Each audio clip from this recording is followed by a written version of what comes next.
আসসালামু আলাইকুম। আমরা ডক্টর খন্দকার আব্দুল্লাহ জাহাঙ্গীর স্যারের ইহয়াউস সুনান এই বইটি পড়ছিলাম। সুন্নত বনাম খেলাফে সুন্নত। আমরা দেখেছি যে সুন্নতের গুরুত্বের বিষয়ে আমরা সবাই কম বেশি একমত। আমরা অনেকেই নিজেদেরকে সুন্নত প্রেমিক ও বিদাত বিরোধী বলে মনে করি। তা সত্ত্বেও আমরা অগণিত কাজ খেলাফে সুন্নতভাবে আদায় করি। আমাদের দেখা দরকার কিভাবে আমরা সুন্নত পালনের আগ্রহ থাকা সত্ত্বেও এভাবে খেলাফে সুন্নতের মধ্যে নিপতিত হই। সাধারণত আমরা দুভাবে খেলাফে সুন্নত কাজ করি। এক, রাসূলুল্লাহ সাল্লাল্লাহু আলাইহি সাল্লাম যা পালন করেছেন তা বর্জন করি, তিনি যা বর্জন করেছেন তা পালন করি। খেলাফে সুন্নত বা বিদাতে নিপতিত হওয়ার পদ্ধতি ও কারণসমূহ। কখনো কখনো আমরা সুন্নতের জ্ঞানের অভাবে বিদাতে লিপ্ত হই। অধিকাংশ সময় সুন্নতের জ্ঞান থাকা সত্ত্বেও আমরা বিদাতে লিপ্ত হই। ইতিপূর্বে সুন্নতের অনুসরণ ও জীবন দানের সাথে উদ্ভাবনের তুলনামূলক আলোচনার সময় আমরা তা আলোচনা করেছি। জ্ঞান ও অজ্ঞানতা বিভিন্ন প্রকারের আগ্রহী ও আবেগী মুসলিমকে বিদাতের মধ্যে নিপতিত করে। কয়েকটি কারণ ও পদ্ধতি এখানে বিশেষভাবে উল্লেখ করা যায়। কুরআন ও হাদিসের নির্দেশ ও ফজিলত পালনে রাসূল সাল্লাল্লাহু আলাইহি সাল্লাম এর সুন্নতকে মানদণ্ড হিসাবে সামনে না রাখা। ফলে আমরা সাধারণ ফজিলতের আয়াত বা হাদিসের উপর নির্ভর করে এমন কাজ সর্বদা ও মাঝে মাঝে করি যা তিনি কখনো করেননি। রাসূলুল্লাহ সাল্লাল্লাহু আলাইহি সাল্লাম এর বেশি ও কম কাজের প্রতি লক্ষ্য না রেখে যা তিনি দুই একদিন করেছেন তা সর্বদা করে, যা তিনি সর্বদা করেছেন তা বর্জন করি। ফলে আমরা এমন কাজ সর্বদা করি যা তিনি দুই একবার বা মাঝে মাঝে করেছেন এবং এমন কাজ সর্বদা বর্জন করি যা তিনি অধিকাংশ সময় করেছেন। সুন্নতের জ্ঞান না থাকায় খেলাফে সুন্নতের প্রতি ভক্তি। জায়েজ ও সুন্নতের মধ্যে পার্থক্য না করা। ফলে জায়েজ কাজকে নিয়মিত পালন করে রাসূলুল্লাহ সাল্লাল্লাহু আলাইহি সাল্লাম যা নিয়মিত করেছেন তা বর্জন করি। ইবাদত উপকরণের মধ্যে পার্থক্য অনুধাবন না করা। ফলে উপকরণকে ইবাদত মনে করা হয় এবং এর মধ্যে সওয়াবের ধারণা করা হয়। তাবাররুক ও ভক্তির বিষয়ে অতিরিক্ততা ও বাড়াবাড়ি করা। মিথ্যা হাদিস ও ভিত্তিহীন কল্পকাহিনীর উপর নির্ভর করা। রাসূলুল্লাহ সাল্লাল্লাহু আলাইহি সাল্লাম যা করেছেন তা আল্লাহর নৈকট্যের জন্য বা দ্বীনের কল্যাণে বর্জন করা। আবেগ বা অজ্ঞতার কারণে সুন্নত পালনে গুরুত্বগত খেলাফে সুন্নতে নিপতিত হওয়া। এখানে দুটি বিষয় উল্লেখ্য। প্রথমত, অধিকাংশ ক্ষেত্রে এই কারণগুলো খেলাফে সুন্নত কাজ বা বিদাতের উদ্ভব ঘটায় না। সুন্নতের জ্ঞানের অভাব, আবেগ, সমাজে প্রচলন, পূর্ববর্তী বা পার্শ্ববর্তী ধর্ম বা সংস্কৃতির প্রভাব ইত্যাদি কারণে খেলাফে সুন্নত কর্ম, রীতি বা বিদাতের উদ্ভব ও প্রসার ঘটে। পরবর্তী সময়ে কোনো কোনো আলেম এগুলোর পক্ষে দলিল পেশ করেন, যে দলিলগুলো উপরের পদ্ধতি ও কারণসমূহের মধ্যে পড়ে। আমাদের দেশে মৃত ব্যক্তির জন্য খানা, চেহালাম ইত্যাদি প্রচলনের পিছনে মূল কারণ হলো হিন্দু ধর্মের প্রভাব। হিন্দু ধর্মের বিশ্বাস অনুসারে মৃত ব্যক্তি ঠিকমতো শ্রাদ্ধ না করলে সে স্বর্গ পায় না। এতে তার আত্মা ভূত হয়ে পৃথিবীতে ঘুরতে থাকে। ব্যক্তির কর্ম যাই হোক, তার মৃত্যুর পরবর্তী শ্রাদ্ধের উপরেই তার স্বর্গপ্রাপ্তি নির্ভর করে। আমরা জানি যে এগুলো সবই ইসলামের বিশ্বাসের বিপরীত, কিন্তু তা সত্ত্বেও যুগ যুগ ধরে আচরিত ধর্মের প্রভাব ইসলাম গ্রহণের পরেও ভারতীয় উপমহাদেশের অধিবাসীদের মধ্যে থেকে যায়। খানা জাতীয় কিছু না করলে তাদের খারাপ লাগে। এজন্য প্রথাটি চালু করতে থাকে ইসলামের পোশাকে। সমাজে কিছু আলেম কোরআন ও হাদিসের বিভিন্ন সাধারণ ফজিলত জ্ঞাপক নির্দেশনা দিয়ে এগুলোকে জায়েজ বলতে থাকেন। যদিও সকলের একমত যে কারো জানাজা ও দাফনের পরে কোনো প্রকারের দিন নির্ধারণ করে বা না করে কোনো খানা, অনুষ্ঠান, মাহফিল বা মজলিস কখনই রাসূলুল্লাহ সাল্লাল্লাহু আলাইহি ওয়াসাল্লাম ও তার প্রিয় সাহাবীগণ করেননি, যা পরবর্তী আলোচনায় আমরা দেখতে পাবো। এক্ষেত্রে বিদাতের উদ্ভাবন হয়েছে দেশজ প্রভাবে, আর তার সমর্থন করা হয়েছে প্রথম পদ্ধতিতে। জন্মদিন পালন, মৃত্যুদিন পালন, নববর্ষ পালন, কবরে পুষ্পার্পণ ইত্যাদি অনুরূপ। অপরদিকে আমরা মিলাদের ইতিহাস আলোচনায় দেখব যে কিয়াম বা দাঁড়িয়ে সালাম পাঠের উৎপত্তি হয়েছিল একান্তই ব্যক্তিগত আবেগের ফলে। কোনরূপ সোয়াবের চিন্তা, ইবাদতের ধারণা না দাঁড়ালে আপত্তি বা দলিল প্রমাণের কথা সেখানে মোটেও ছিল না। পরবর্তী যুগে অনেক আলেম সাধারণ ফজিলত জ্ঞাপক আয়াত ও হাদিস, জায়েজ সুন্নতকে সমর্থন করে। অধিকাংশ খেলাফে সুন্নত কর্ম রীতি ও বিদাতের এরূপভাবে প্রথমে উদ্ভাবিত প্রসারিত হয়েছে এবং পরে সমর্থিত হয়েছে। দ্বিতীয় বিষয় হলো উপরের পদ্ধতি বা কারণগুলো মূলত পরস্পরের সম্পৃক্ত, একটির সাথে আরেকটি জড়িত। একই খেলাফে সুন্নত কাজের উদ্ভাবনা বা সমর্থনের প্রমাণাদির মধ্যে একাধিক বা সকল পদ্ধতি পাওয়া যায়। তবুও আলোচনার প্রয়োজনে আমরা এখানে কারণগুলোকে পৃথকভাবে আলোচনা করব এবং প্রত্যেক কারণের সাথে কিছু উদাহরণ উল্লেখ করব, যেন আমরা আমাদের জীবনের বিভিন্ন কাজ সুন্নত ও খেলাফে সুন্নতের মধ্যে পার্থক্য বুঝতে পারি এবং সম্ভব হলে খেলাফে সুন্নত অংশটুকু বাদ দিয়ে অবিকল সুন্নত পদ্ধতিতে আমরা ইবাদতগুলো পালন করতে পারি। আমরা মহান আল্লাহর কাছে তৌফিক প্রার্থনা করি। প্রথম পদ্ধতি, কুরআন হাদিসের নির্দেশ বা ফজিলত পালনে সুন্নতকে মানদণ্ড না রাখা।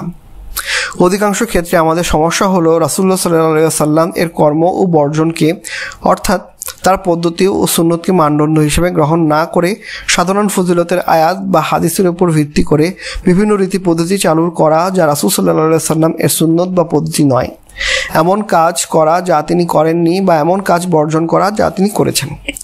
আমাদের সমাজের অধিকাংশ খেলাফে সুন্নত বা সুন্নত বিরোধী কাজ, কর্ম ও রীতি পদ্ধতি মূলে রয়েছে এই কারণ। যেমন কোরআন ও হাদিসে জিহাদের ফজিলত বর্ণিত হয়েছে। আমরা সাধারণভাবে জানি যে রাসূলুল্লাহ সাল্লাল্লাহু আলাইহি ওয়াসাল্লাম জিহাদ করেছেন, কাফেরদের হত্যা করেছেন। তিনি কখন কিভাবে যুদ্ধ করেছেন, কখন তা বর্জন করেছেন তা বিস্তারিত ভালোভাবে না জেনে হয়তো একজন আবেগপ্রবণ মুসলমান একজন অমুসলমান বা ইসলামের বিরুদ্ধে অবমাননাকারী বক্তব্য প্রদানকারীকে বা মদপানকারী বা ব্যভিচারীকে আঘাত করলেন, মারধর করলেন বা হত্যা করলেন। তিনি ভাবলেন যে তিনি জিহাদের ইবাদত পালন করলেন, অথচ তিনি মূলত বিনা বিচারে হত্যার মতো একটা কঠিন গুনাহের কাজ করলেন। তার এই বিভ্রান্তির কারণ হলো তিনি সাধারণ ফজিলতের আয়াত ও হাদিসকে নিজের মন মতো বুঝে নিয়েছেন। রাসূলুল্লাহ সাল্লাল্লাহু আলাইহি ওয়াসাল্লাম এর কর্ম ও বর্জনের আলোকে গ্রহণ করেননি। রাসূল সাল্লাল্লাহু আলাইহি ওয়াসাল্লাম তো সাহাবীগণ একদিকে যেমন রাষ্ট্রীয় নিয়ন্ত্রণ ও রাষ্ট্রপ্রধানের নির্দেশে জিহাদ ও যুদ্ধ করেছেন, অপরদিকে তার রাষ্ট্রীয় নিয়ন্ত্রণের বাইরে যুদ্ধ পর্যায়ের জিহাদ বর্জন করেছেন। বিচারকের বিচার ও রাষ্ট্রপ্রধানের নির্দেশ ছাড়া কোনো প্রকারের শাস্তি প্রদান বর্জন করেছেন। ব্যক্তিগত পর্যায়ে তারা দাওয়াত, সৎ কাজের নির্দেশ, অসৎ কাজে বাধা দান করাকেই ইবাদত পালন বলে মনে করেছেন। তাদের সুন্নত না জেনে এই ইবাদতটি পালন করতে গিয়ে আগ্রহী মুসলমান গুনাহের মধ্যে নিপতিত হবেন। অনুরূপভাবে একজন মুসলিম কোরআন ও হাদিসের আলোকে জিকিরের ফজিলত, জিকিরের মাজলিসের ফজিলত জেনেছেন। দাঁড়িয়ে, বসে, শুয়ে সর্বাবস্থায় জিকিরের উৎসাহ ব্যাপক আয়াত ও হাদিস পাঠ করেছেন। রাসূলুল্লাহ সাল্লাল্লাহু আলাইহি ওয়াসাল্লাম তার সাহাবীগণ কিভাবে এই ফজিলত অর্জন করেছেন তা তিনি বিবেচনা না করে, অর্থাৎ তাদের কর্ম ও বর্জনের সুন্নত বিবেচনা না করে ইচ্ছেমতো সুর করে, দল বেঁধে, লম্ফজম্ফ করে বা শরীর দুলিয়ে, গা ঘামিয়ে জিকির করছেন, অথবা সমবেতভাবে কয়েক মিনিট দাঁড়িয়ে, কয়েক মিনিট বসে এবং কয়েক মিনিট শুয়ে তালে তালে জিকির করছেন। তিনি ভাবছেন জিকিরের এ সকল ফজিলত তিনি অর্জন করেছেন, অথচ তিনি খেলাফে সুন্নত কাজে লিপ্ত আছেন। এভাবে আমাদের অধিকাংশ সুন্নত বিরোধী কাজের মূলে রয়েছে সাধারণ ফজিলতের আয়াত বা হাদিস অবলম্বন করে বিভিন্ন খেলাফে সুন্নত ইবাদত বা পদ্ধতি তৈরি করা। বিষয়টি হৃদয়ঙ্গম করার জন্য আমরা পূর্বে বর্ণিত কয়েকটি হাদিসের আলোকে কিছু আলোচনা করব। এরপর অন্যান্য উদাহরণের মাধ্যমে কর্ম বর্জনের সুন্নতের ভারসাম্য রক্ষা করার গুরুত্ব ও রাসূল সাল্লাল্লাহু আলাইহি ওয়াসাল্লাম এর কর্ম বর্জনের দিকে লক্ষ্য না রেখে ফজিলতের আমল কিভাবে খেলাফে সুন্নত বা সুন্নতে রাসূল সাল্লাল্লাহু আলাইহি ওয়াসাল্লাম এর অপছন্দ করার পর্যায়ে বা বিদআতের পর্যায়ে পৌঁছে যায় সেই বিষয়ে আলোচনা করতে চাই। তাহাজ্জুদ, নফল রোজা ও মুবাহ বর্জন। প্রথম অধ্যায়ে আমরা কয়েকটি হাদিসে আলোচনায় দেখেছি যে কতিপয় সাহাবী সর্বদা সারা রাত জেগে নামাজ আদায় ও সারা বছর রোজা পালন করতে সংকল্প করেন। অনুরূপভাবে সংসারে বা স্ত্রীকে সময় প্রদান, বিবাহ, গোশত খাওয়া, বিছানায় শোয়া ইত্যাদি বর্জন করতেন বা করতে সংকল্প করেন। তাদের কেউ কেউ বৈরাগ্য অবলম্বন করতে চান। রাসূল সাল্লাল্লাহু আলাইহি ওয়াসাল্লাম তাদের এই কর্ম বর্জনকে কঠিনভাবে নিন্দা করেন ও তাদের এই সিদ্ধান্তকে তার সুন্নত অপছন্দ করা বলে আখ্যায়িত করেন। সেখানে আমরা কর্মের সুন্নত, বর্জনের সুন্নত, অনুমোদনের সুন্নত ও সুন্নতের খেলাফের পর্যায়ে সংক্ষেপে আলোচনা করছি। আসুন সুন্নতের শ্রেণীবিভাগের আলোকে বিষয়গুলো বিস্তারিত আলোচনা করি। নির্দেশনামূলক ফজিলতের সুন্নত। বিভিন্ন হাদিসে তাহাজ্জুদের ফজিলত বর্ণনা করা হয়েছে। বেশি বেশি তাহাজ্জুদ আদায়ে উৎসাহ দান করা হয়েছে। নফল রোজার ফজিলত বলা হয়েছে। বেশি বেশি নফল রোজা পালনে উৎসাহ দান করা হয়েছে। আখিরাতের জন্য দুনিয়ার আরামায়েশ ত্যাগের ফজিলত ও উৎসাহ প্রদানে অনেক হাদিস রয়েছে। কুরআন কারিমে রাত জেগে তাহাজ্জুদ, জিকির, ইস্তিগফার ও দোয়ার অত্যন্ত উৎসাহ প্রদান করা হয়েছে। কর্মের সুন্নত: রাতের কিছু অংশ তাহাজ্জুদ আদায় করা, মাঝে মাঝে নফল রোজা রাখা, বিবাহ করা, প্রয়োজনে তালাক দেওয়া, হালাল খাদ্য প্রয়োজন ও সুযোগ মতো গ্রহণ করা। বর্জনের সুন্নত: রাতের কিছু অংশে তাহাজ্জুদ বর্জন করা ও বিশ্রাম নেওয়া, মাঝে মাঝে নফল রোজা পরিত্যাগ করা। সারা রাত তাহাজ্জুদ সারা বছর রোজা ও মুবাহ বর্জনের পক্ষে অকাট্য প্রমাণাদি। এক্ষেত্রে একজন আগ্রহী মুসলিম এ সকল ফজিলতের আয়াত ও হাদিসের আলোকে আগ্রহ ভরে সারা রাত জেগে ইবাদত করতে পারেন এবং তার কর্মের পক্ষে অকাট্য প্রমাণ হিসাবে এ সকল আয়াত ও হাদিস উল্লেখ করতে পারেন। কোনো অবস্থাতেই এ সকল কর্মকে সাধারণ বিধানের আলোকে খারাপ বা নাজায়েজ বলা যায় না। কারণ সহজ প্রশ্ন, ভালো কাজ বেশি করলে কি নাজায়েজ হয়ে যাবে? ভালো কাজই তো করছে, নিষেধ করতে হবে কেন? কিন্তু তা সত্ত্বেও আমরা দেখেছি যে রাসূলুল্লাহ সাল্লাল্লাহু আলাইহি ওয়াসাল্লাম এ সকল কাজকে শুধু খারাপ বলেই ক্ষান্ত হননি, বরং কঠিনভাবে নিন্দা করেছেন এবং তার সুন্নতকে অপছন্দ করা বলে গণ্য করেছেন। এ সকল হাদিস থেকে আমরা জেনেছি যে একটি মাত্র কারণে এ সকল অকাট্য দলিল বাতিল বলে গণ্য হবে, তা হলো সুন্নত বা রাসূল সাল্লাল্লাহু আলাইহি ওয়াসাল্লাম এর কর্ম বর্জনের রীতি। সাধারণ ফজিলতের অকাট্য দলিল বা হাদিসের আলোকে রাসূল আকরাম সাল্লাল্লাহু আলাইহি ওয়াসাল্লাম এর পদ্ধতির বাইরে কোনো পদ্ধতি উদ্ভাবন করা বিদআত সৃষ্টির কারণ। এজন্যই অন্য হাদিসে তিনি বলেছেন, আবেদের উদ্দীপনা হয় সুন্নতের মধ্যে থাকবে অথবা বিদআতের দিকে চলে যাবে। এ থেকে আমরা বুঝতে পারি যে কোনো সাধারণ উৎসাহ বা ফজিলতমূলক হাদিস দিয়ে কোনো পদ্ধতি তৈরি করা যাবে না, বরং এ সকল হাদিসকে রাসূলুল্লাহ সাল্লাল্লাহু আলাইহি ওয়াসাল্লাম ও তার সাহাবীগণের কর্মের আলোকে পালন করতে হবে। যে কাজ তিনি যেভাবে যতটুকু গুরুত্ব দিয়ে যে পরিমাণে করেছেন এবং যে কাজ যতটুকু বর্জন করেছেন তা অবিকল সেভাবে সেই পরিমাণে করা বর্জন করাই সুন্নত। সাধারণ ফজিলতের হাদিসকে সাধারণ হিসাবেই রাখতে হবে, এগুলো দ্বারা কোনো বিশেষ রীতি বা পদ্ধতি তৈরি করা যাবে না। হাদিসে বর্ণিত ফজিলতের কর্ম পালনের পদ্ধতি হবে সুন্নত অনুযায়ী। তাহাজ্জুদের বা নফল রোজার ফজিলত জ্ঞাপক সাধারণ হাদিস ব্যবহার করে যদি কেউ সুন্নতের বাইরে ইবাদত করে তাহলে তা খেলাফে সুন্নত কাজ হবে। আর ইবাদতের উদ্দীপনায় যদি সুন্নতের বাইরে কোনো রীতি বা পদ্ধতি তৈরি করে বা খেলাফে সুন্নত কর্মকে অতিরিক্ত সোয়াবের কাজ মনে করে তাহলে তা বিদআত হবে। এখানে আমি তাহাজ্জুদ, নফল রোজা, মুবাহ বর্জন বিষয়ে কিছু সুন্নত ও খেলাফে সুন্নত আলোচনা করতে চাচ্ছি। মহান আল্লাহ আমাদের সুন্নত পালন ও খেলাফে সুন্নত বর্জনে তৌফিক প্রদান করুন। রাতের নামাজ বা তাহাজ্জুদ কেন্দ্রিক কিছু খেলাফে সুন্নত: নিয়মিত জামাতে তাহাজ্জুদ পালন।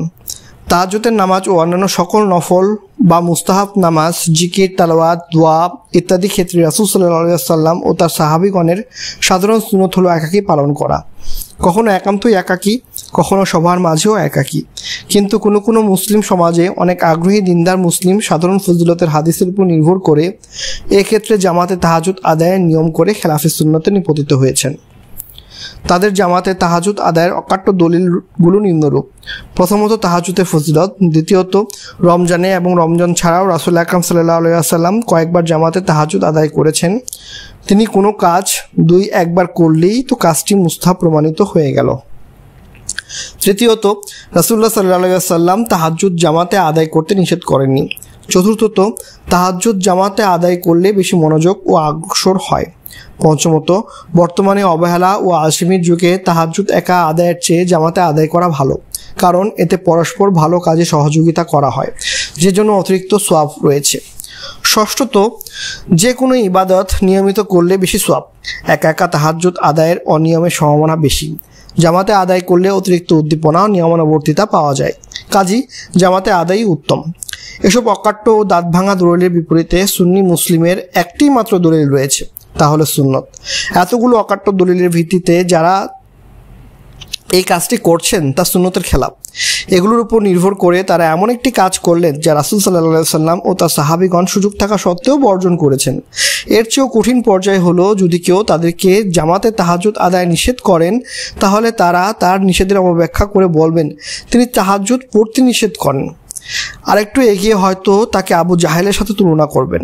তারা বলবেন আবু জাহেল, আবু লাহাব ও অন্যান্য কাফির যেমন মুসলমানদেরকে নামাজ পড়তে দিত না, এ লোকটিও অনুরূপভাবে মুসলমানদেরকে নামাজ পড়তে নিষেধ করছে।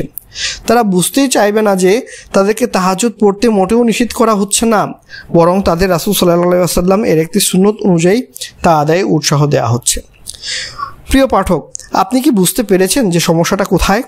সমস্যা হলো ফজিলতের আয়াত ও হাদিস সমূহ পালনের ক্ষেত্রে রাসূলুল্লাহ সাল্লাল্লাহু আলাইহি ওয়াসাল্লাম এর সুন্নতের দিকে লক্ষ্য না রাখা। তাহাজ্জুদের ফজিলতের কথা রাসূল সাল্লাল্লাহু আলাইহি ওয়াসাল্লাম ও তার সাহাবীগণ জানতেন। সর্বোত্তমভাবে তাহাজ্জুদ আদায়ের আগ্রহ তাদের সবচেয়ে বেশি ছিল। তা সত্ত্বেও তারা কখনোই রমজান মাস ছাড়া জামাতে তাহাজ্জুদ বা রাতের নামাজ আদায় করেনি। রাসূলুল্লাহ সাল্লাল্লাহু আলাইহি ওয়াসাল্লাম এর জীবনে দুই একটি ঘটনা যা ঘটেছে তা হলো আয়োজনহীনভাবে কোনো রকম পূর্ব প্রস্তুতি ব্যতী রেখে কেউ হয়তো তাকে তাহাজ্জুদে দাঁড়াতে দেখে তিনি তার পিছনে দাঁড়িয়ে গেছেন। এর থেকে আমরা বুঝতে পারি যে তাহাজ্জুদ নামাজের জন্য জামাত বর্জন করাই সুন্নত। রমজান ছাড়া অন্য সময়ে হাদিসে বর্ণিত বিশেষ অবস্থা ছাড়া জামাতে আদায় করলে তা খেলাফে সুন্নত হবে। এই খেলাফে সুন্নতকে নিয়মিত রীতিতে পরিণত করলে অথবা একে সুন্নতের সমান বা সুন্নতের চেয়ে বেশি সোয়াবের ও বরকতের মনে করলে তা বিদাত হয়ে যাবে। এতে রাসূলুল্লাহ সাল্লাল্লাহু আলাইহি ওয়াসাল্লামের সুন্নত অপছন্দ করা হবে। এজন্যই উলামায়ে কেরাম নিয়মিত তাহাজ্জুদের জামাতকে বিদাত বলেছেন। তাহাজ্জুদ বা রাতের নামাজের জন্য কোনো সূরা নির্ধারণ করা। তাহাজ্জুদের নামাজে রাসূল সাল্লাল্লাহু আলাইহি ওয়াসাল্লাম এর নিজের সুন্নত ছিল বড় বড় সূরাগুলো দিয়ে প্রত্যেক রাকাতে 2 থেকে 4 পারা কোরআন তেলাওয়াত করা। এছাড়া একজন সাহাবী তাহাজ্জুদের নামাজে পুরো ইখলাস বারংবার পুনরাবৃত্তি করেছিলেন। রাসূলুল্লাহ সাল্লাল্লাহু আলাইহি ওয়াসাল্লাম তা জেনে অনুমোদন করেন। তাহাজ্জুদ বা রাতের নামাজ আদায়ের জন্য অন্য কোনো সূরা বা আয়াতকে নির্দিষ্ট করে নেওয়া খেলাফে সুন্নত, যেমন সূরা ইয়াসিন, সূরা মুলক, সূরা বাকারা, সূরা আর রহমান বা আয়াতুল কুরসি এর ফজিলতের দিকে লক্ষ্য রেখে যদি কেউ শুধুমাত্র এই সূরা আয়াত দিয়ে তাহাজ্জুদ আদায়ের নিয়ম করে নেন তাহলে তা বিদআতে রূপান্তরিত হবে, কারণ এ সকল ফজিলত রাসূল সাল্লাল্লাহু আলাইহি ওয়াসাল্লাম জানতেন কিন্তু কখনোই এভাবে কোনো সূরা বা আয়াত নির্দিষ্ট করে দেননি। অর্থাৎ তিনি এ ধরনের নির্ধারণ বর্জন করেছেন। তবে যদি কেউ অন্য কোনো সূরা না জানার কারণে একই সূরা দিয়ে তাহাজ্জুদ আদায় করেন তাহলে কোনো অসুবিধা নেই। আমরা যারা অনেক সূরা জেনেও মোটেও তাহাজ্জুদ আদায় করি না, আমাদের মতো আলেমদের চেয়ে তিনি লাখো গুণ উত্তম। এখানে উল্লেখ্য যে শবে কদর, শবে বরাত ইত্যাদি বিভিন্ন রাতে যে নামাজ আদায় করা হয় তা সবই এক প্রকারের রাতের নামাজ বা তাহাজ্জুদ। কোনো বিশেষ রাতের নামাজের জন্য কোনো বিশেষ সূরা নির্ধারণ করা খেলাফে সুন্নত। এই বিষয়ে যত হাদিস প্রচলিত সবই মিথ্যা ও বানোয়াট। বছরের সকল রাতেই তাহাজ্জুদ বা রাতের নামাজের জন্য সাধারণ সুন্নত হলো যথাসম্ভব দীর্ঘ তেলাওয়াত ও রুকু সিজদার মাধ্যমে আদায় করা। এভাবে না পারলে মুমিন নিজের সাধ্যের মধ্যে যে সূরা দিয়ে পারবেন তা আদায় করবেন। তাহাজ্জুদ বর্জন করার বিদআত। তাহাজ্জুদের ক্ষেত্রে অন্যতম খেলাফে সুন্নত কর্ম হলো তাহাজ্জুদ বর্জন করা। বর্তমানে অনেক ধার্মিক ও ইসলাম প্রেমিক মুমিনও তাহাজ্জুদ আদায় অবহেলা করেন। তাহাজ্জুদ আদায় না করাকেই তারা তাদের সুন্নত বা রীতি হিসেবে গ্রহণ করেছেন। এভাবে তারা রাসূলুল্লাহ সাল্লাল্লাহু আলাইহি ওয়াসাল্লাম যা নিয়মিত করেছেন তা নিয়মিত বর্জন করে সুন্নতের বিরোধিতা করছেন। রাসূলুল্লাহ সাল্লাল্লাহু আলাইহি ওয়াসাল্লাম নিজেও তার সাহাবীগণ সর্বদা রাতের নামাজ বা তাহাজ্জুদ পালন করতেন এবং পালনে উৎসাহ প্রদান করতেন, অপরন্তু পালনে অবহেলা করতে নিষেধ করতেন। এই বিষয়ে সুন্নতে নববী বা সুন্নতে সাহাবা পর্যালোচনা করলে যে কেউ বুঝতে পারবেন যে সারা রাত ঘুমিয়ে ফজরের নামাজের জন্য উঠা, অর্থাৎ রাতে 1টি-12 ঘুম থেকে উঠে 2 থেকে 4 রাকাত তাহাজ্জুদ আদায় না করা হাদিসের আলোকে নিন্দনীয়। হাদিস শরীফে একদিকে যেমন ফজর পর্যন্ত ঘুমিয়ে থাকাকে নিন্দা করা হয়েছে, অপরদিকে রাতে উঠে অন্তত 2 থেকে 4 রাকাত নামাজ আদায়ের জন্য বিশেষ উৎসাহ প্রদান করা হয়েছে। এজন্য অতুলনীয় সোয়াবের সুসংবাদ বিভিন্ন হাদিসে বর্ণিত হয়েছে। কুরআন কারিমে কোনো সুন্নত বা নফল নামাজের কথা বলা হয়নি, কিন্তু তাহাজ্জুদের কথা বারবার বলা হয়েছে। তাহাজ্জুদকে মুমিন জীবনের অবিচ্ছেদ্য অংশ হিসেবে গণ্য করা হয়েছে। আল্লাহর ক্ষমা লাভে, রহমত লাভে, বরকত ও নৈকট্য অর্জনের, দোয়া কবুলের, হাজত পূরণের ও বেলায়াত অর্জনের জন্য রাতের কিছু সময় একান্তে প্রভু সান্নিধ্যের চেয়ে বড় ওসিলা আর কিছুই নেই। সকল যুগে সকল নেককার মানুষের অন্যতম পুঁজি হলো রাতের নির্জন মুহূর্তগুলো। সারাদিনের দাওয়াত, জিহাদ, কর্ম ইত্যাদি শত ব্যস্ততা সত্ত্বেও কখনই রাসূল সাল্লাল্লাহু আলাইহি ওয়াসাল্লাম, তার সাহাবীগণ, নেককার তাবেঈগণ, তাবেঈগণ তাহাজ্জুদ পরিত্যাগ করেননি। নিরপেক্ষ বিচারে হাদিসের আলোকে তাহাজ্জুদ আদায় সকল মুসলমানের জন্য সুন্নতে মুআক্কাদা হবে। আমরা যারা দিনকে ভালোবাসি, দিন পালন করে সফলতা লাভ করতে চাই, তাদের সকলেরই উচিত এ সকল আয়াত ও হাদিস একটু অন্তরের ভালোবাসা দিয়ে পাঠ করা ও চিন্তা করা। নফল রোজা কেন্দ্রিক কিছু খেলাফে সুন্নত। নফল রোজা ইসলামের অন্যতম ইবাদত। আল্লাহর নৈকট্য অর্জনের পথে নফল রোজার প্রভাব খুবই বেশি। রাসূলুল্লাহ সাল্লাল্লাহু আলাইহি ওয়াসাল্লাম প্রতি মাসেই কিছু কিছু নফল রোজা রাখতে উৎসাহ প্রদান করেছেন। তিনি নিজে অনিয়মিতভাবে সব মাসেই কম বেশি রোজা রাখতেন। এছাড়া নিয়মিতভাবে প্রতি সপ্তাহে সোমবার ও বৃহস্পতিবার রোজা রাখতেন। শাবান মাসে তিনি সবচেয়ে বেশি নফল রোজা রাখতেন। শাবানের 1 থেকে 15 তারিখ পর্যন্ত ও কখনো কখনো আরও বেশি রোজা পালন করতেন। আশুরার রোজা, শাওয়ালের 6টি রোজা, আরাফার দিনের রোজা, প্রতি মাসের 13, 14, 15 তারিখে রোজা রাখতে তিনি উৎসাহ দিয়েছেন। এছাড়া সর্বদা একদিন রোজা রাখা ও 2 দিন রোজা বর্জন করা বা একদিন পরপর রোজা রাখার অনুমতি তিনি প্রদান করেছেন। নিয়মিত রোজার ক্ষেত্রে এর চেয়ে বেশি রোজা পালনের অনুমতি তিনি দেননি। নফল রোজার ক্ষেত্রে আমাদের সমাজের প্রধান খেলাফে সুন্নত কাজ হচ্ছে নফল রোজা পালনে অবহেলা করা। নিয়মিত নফল রোজা পালন রাসূল সাল্লাল্লাহু আলাইহি ওয়াসাল্লাম এর বিশেষ সুন্নত হলেও আমরা অনেকেই তা বর্জন করে চলি। যদিও ব্যক্তিগত সুবিধা অসুবিধার জন্য পালন করতে না পারলে গুনাহ হবে না, তবে আমরা বিরাট কল্যাণ থেকে বঞ্চিত হব।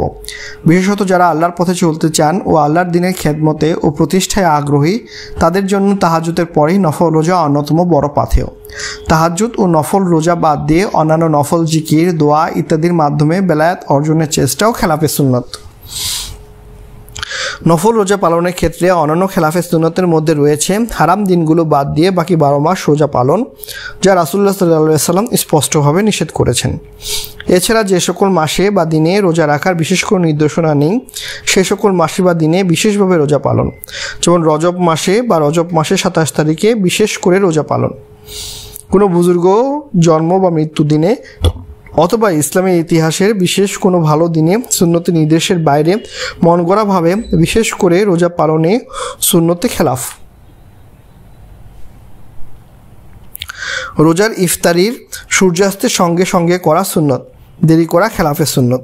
অনুরূপভাবে যথাসম্ভব দেরি করে রাতের শেষ প্রহরে ফজরের ওয়াক্ত শুরু হওয়ার সামান্য পূর্বে সেহরি খাওয়া সুন্নত।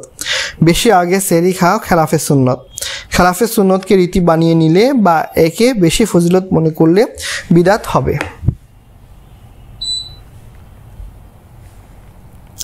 শাওয়াল মাসের 6 রোজা পদ্ধতিগত বিদাত। আমরা দেখেছি যে রমজানের রোজা পালনের পর শাওয়াল মাসে 6টি নফল রোজা পালন করলে সারা বছর রোজা পালনের সওয়াব হবে বলে সহিহ হাদিসে বর্ণিত হয়েছে। এই রোজাগুলো মাসনুন নফল রোজার মধ্যে অন্যতম। কিন্তু এই সুন্নত রোজা পালনের ক্ষেত্রে খেলাফে সুন্নত পদ্ধতি অবলম্বন করলে এই সুন্নত ইবাদতটিও বিদাতে পরিণত হয়। নফল রোজা পালনের ক্ষেত্রে খেলাফে সুন্নত একটি পদ্ধতি হলো ফরজের মতো গুরুত্ব দিয়ে সমবেতভাবে তা পালন করা। এই জন্য ইমাম আবু হানিফা ও ইমাম মালিক রহমতুল্লাহ আলাই শাওয়ালে 6টি রোজা পালনকে বিদাত বলেছেন। প্রথম যুগে ইমাম ও ফকিহগণ সুন্নতের পর্যায়ে এবং কর্ম ও বর্জনে সুন্নতের সামগ্রিক পালনের দিকে সতর্ক দৃষ্টি রাখতেন। তারা অনেক নফল মুস্তাহাব ত্যাগ করতেন এবং করতে বলতেন এই ভয়ে যে মানুষ একে নিয়মিত পালন করে রীতি বা সুন্নতে পরিণত করে নেবে। এই জন্যই ইমাম আবু হানিফা ও ইমাম মালিক রহমতুল্লাহ আলাই শাওয়াল মাসে 6টি রোজা রাখাকে মাকরুহ বলেছেন। যদিও সহিহ হাদিসে এই 6টি রোজার ফজিলতের বর্ণিত হয়েছে, তবুও তারা তা নিষেধ করেছেন, কারণ তারা ভয় পেয়েছিলেন যে সাধারণ মুসলমান এই 6 দিনকে রমজানের রোজার সাথে সংশ্লিষ্ট বলে মনে করবে বা রমজানের রোজার কোনো অংশ বলে মনে করবে, অথবা নিয়মিতভাবে পালন করবে, অথবা নফলকে ফরজের গুরুত্ব দিয়ে পালন করবে। এইভাবে তারা খেলাফে সুন্নত ও বিদাতের মধ্যে নিপতিত হবে। অনেকে মনে করেছেন যে ঈদের দিন সহ শাওয়ালের 6 দিন রোজা রাখলে তা মাকরুহ হবে। আসলে তা নয়। ঈদের দিনে রোজা রাখা তো হারাম এবং সকল মুসলমান তা জানেন। বিষয় হচ্ছে সুন্নতের পরিপূর্ণ অনুসরণ। যে ইবাদত রাসূল সাল্লাল্লাহু আলাইহি ওয়াসাল্লাম ও তার সাহাবীগণ যতটুকু গুরুত্ব দিয়ে যেভাবে করেছেন সেভাবে ততটুকু গুরুত্ব দিয়ে করাটাই সুন্নত। এর বাইরে গেলে খেলাফে সুন্নত বা বিদাত। ইমাম আবু হানিফা ও ইমাম মালিক হাদিস থেকে ও সাহাবী তাবেঈগণের কর্ম থেকে জানতে পেরেছেন যে তারা এই 6 রোজাকে বিশেষ গুরুত্ব দিয়ে পালন করতেন না। কেউ পালন করলে ব্যক্তিগতভাবে করতেন। একে ঢালাওভাবে মুস্তাহাব বললে বা উৎসাহ দিলে অনেকে রমজানের অভ্যাসের উপরে রমজানের রোজা পালনের মতোই এই 6টি রোজা পালন করবেন। এতে পদ্ধতিগত বিদআতে তারা নিপতিত হবেন। তাদের চিন্তা কতদূর সুদূর প্রসারী ছিল তার প্রমাণ পাওয়া যায় পরবর্তী যুগের বিভিন্ন ঘটনায়। মিশরের প্রখ্যাত মুহাদ্দিস আল্লামা হাফিজ আব্দুল আজিজ মুসজিরি তার যুগের কোনো কোনো দেশের মানুষের কথা বলেছেন যে তারা রমজানের সকল রীতিনীতি, সেহরিতে ডাকার আয়োজন সব বহাল রাখেন। ঈদের পরদিন থেকে পরের 6 দিন তারা রমজানের নিয়মেই পালন করেন। এরপর তারা ঈদের আনন্দ উৎসব পালন করতে থাকেন। বর্তমান যুগে যদি কেউ এভাবে করেন তাকে কি আমরা বাধা দিতে পারবো? তিনি অকাট্য দলিল হিসেবে শাওয়ালের 6 রোজার ফজিলত বর্ণনা করবেন, পরস্পরে ভালো কাজে সহযোগিতার সোয়াবের কথা বলবেন। শাওয়ালের 6 রোজা পালন মুস্তাহাব, নিজে পালন করলে অনেক সোয়াব, অন্য সবাইকে পালন করতে উৎসাহ দান করলে অতিরিক্ত সোয়াব হবে। ইফতারি সবাই মিলে মসজিদে করলে তাতে অবশ্যই রোজাদারের ইফতার করানোর অতিরিক্ত সোয়াব পাবে। এছাড়া দেরি করে আদায় করতে গেলে অন্যান্য ঝামেলায় হয়তো পালন করা সম্ভব হবে না। তাহলে সকল যুক্তি প্রমাণে দেখা যায় যে ঈদের পরদিন থেকে সমাজে সবাই মিলে রমজানের উৎসাহ নিয়ে সেহরি ও ইফতারিতে নিয়মিত ডাকাডাকি করে শাওয়ালের 6 রোজা পালন করলে তাতে একা একা ভেঙে ভেঙে পালনের চেয়ে বেশি সওয়াব হবে। প্রিয় পাঠক, এতগুলো দলিলের বিপরীতে আপনি কি একটি দলিল পেশ করতে পারবেন যাতে প্রমাণিত হবে যে এইভাবে শাওয়ালের রোজা রাখা মাকরুহ? আপনার হাতে ইমাম আবু হানিফা মালিক রহমতুল্লাহ আলাইয়ের মতো একটি দলিলই আছে, তা হলো সুন্নত। এ সকল ফজিলতের কথা রাসূল সাল্লাল্লাহু আলাইহি সাল্লাম তার সাহাবীগণ জানতেন। এ সকল ফজিলত পালনে তাদের আগ্রহ ছিল সকলের চেয়ে বেশি। এভাবে তা পালন করার সুযোগও তাদের ছিল, তা সত্ত্বেও তারা তা করেননি, অর্থাৎ তারা ইচ্ছাপূর্বক এ পদ্ধতি বর্জন করেছেন। যদি কেউ রাসূল সাল্লাল্লাহু আলাইহি সাল্লাম ও তার সাহাবীগণকে ফজিলত অর্জনের সর্বোত্তম আদর্শ হিসেবে মেনে নেন, তাহলে আপনার এই একটি দলিলেই সন্তুষ্ট হতে হবে। তিনি স্বীকার করবেন যে তারা যা বর্জন করেছেন তা করা আমাদের জন্য জায়েজ নয়, আর তিনি যে এই দলিলে সন্তুষ্ট নন তাকে সন্তুষ্ট করার ক্ষমতা আপনার নেই।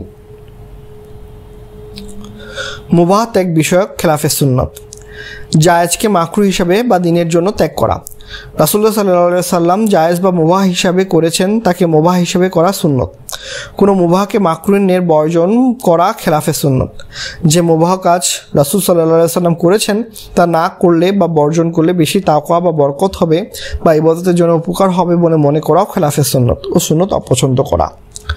মুবাহের নামে পার্থিব বিলাসিতা ও ভোগে মত্ত হওয়া। মুবাহের ক্ষেত্রে আমরা অন্যভাবেও খেলাফে সুন্নতের মধ্যে নিপতিত হই। মুবাহ ও দুনিয়া আরাম আয়েশের বিষয়ে রাসূল সাল্লাল্লাহু আলাইহি সাল্লামের মধ্যে সুন্নত হলো সাধারণত কৃচ্ছতার মধ্যে থাকা ও মাঝে মাঝে মুবাহ খাদ্য পানীয় আরামদায়ক দ্রব্যাদি ব্যবহার করা। তিনি সাধারণত কখনো পেট পুরে আহার করেননি, ভালো বিছানায় শোননি, তবে মাঝে মাঝে তা ব্যবহার করেছেন। তার সাহাবীগণও এ সুন্নতের উপরেই চলেছেন। বর্তমান যুগে আমরা এ সুন্নত ত্যাগ করেছি। আমরা অনেক ধার্মিক ও দিনের খাদেম সর্বদা মুবাহ নামে পার্থিব ভোগবিলাস, আরামায়েশ, মজাদার পানাহার, চমকপ্রদ পোশাক পরিচ্ছদ, বাসস্থান ও যানবাহনের উপভোগের জন্য সচেষ্ট। একদিনের জন্য আমরা রাসূল সাল্লাল্লাহু আলাইহি সাল্লামের মতো কৃচ্ছতার জীবনযাপন করতে রাজি নই। আমরা কৃচ্ছতার নামে বাড়াবাড়ির প্রতিবাদ করি, কিন্তু সুন্নত পদ্ধতিতে কৃচ্ছতা করতে মোটেও রাজি নই। রাসূলুল্লাহ সাল্লাল্লাহু আলাইহি সাল্লাম ও তার সাহাবীগণ একটি মুহূর্ত পার্থিব আরামায়েশের চিন্তা করেননি। আখিরাতকে সমৃদ্ধ করাই ছিল তাদের একমাত্র চিন্তা। কোনো সম্পদ, টাকা পয়সা তাদের হাতে আসলে তা দিয়ে পার্থিব ভোগবিলাস করার চিন্তা তারা করেননি, বরং তা আল্লাহর পথে ব্যয় করে আখিরাতকে সমৃদ্ধ করতে চেয়েছেন। আবার কোনো মুবাহ খাদ্য বা আনন্দ স্বাভাবিকভাবে তাদের কাছে আসলে অতি কৃচ্ছতা দেখিয়ে তারা তা বর্জন করেননি।